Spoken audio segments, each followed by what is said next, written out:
Today's video guys, magluluto tayo ng sinigang na gulay. Ayan, hindi kailangan ng palaging karne. Pwede ito guys, dahil takam na takam ako. So, simulan na natin. Pero bago yan, mag-follow ka muna and subscribe. Tara! So, ayan guys, pinakulo ko na yung tubig. Siyempre, itong aking mga kailanganin. Ayan, kamatis, ilalagay na natin para lumambot. At yung aroma niya, yung katas niya mapupunta sa soup. Siyempre, meron din akong konting meatball, cheese ball. Mayroon din akong dumpling, sausage, at saka gulay. So, ayan guys. Habang pinapakulo natin yung kamatis, pwede na tayong maglagay ng sinigang sa sangkal.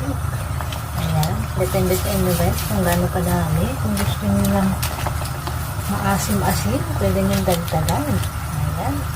Pero yan muna. Pwede tayong magdagdag mamaya kung kulang. Pwede rin tayong maglagay ng Bruce flavor. Konti lang. Dahil salty yan. Ayan. Papakuluin lang natin ng ganyan hanggang sa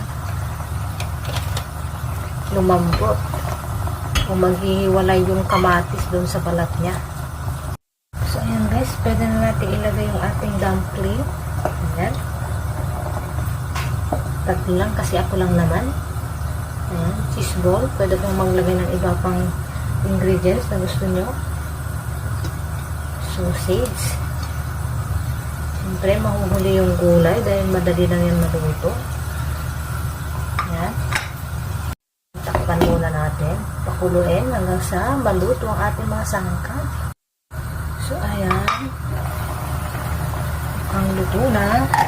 Lalagay na natin yung aking gulay na broccoli. Pwede kahit anong gulay ilagay nyo guys. Ayan. Dahil mahilig ako sa gulay. Lalagay ko lahat. Ayan, pakuluin lang natin siya konti hanggang sa maluto. So, ayan guys. Ito-check natin. Kung masyadong maasim ang ating sinigang, pwede tayong maglagay ng sugar. Ayan, nagdalagan ko ng konting sugar dahil maasim masyado para sa akin. Ayan. Konting chicken powder,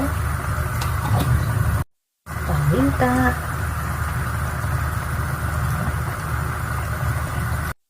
so ito na guys, luto ng aking sinigang na gulay. Diba guys? So yummy!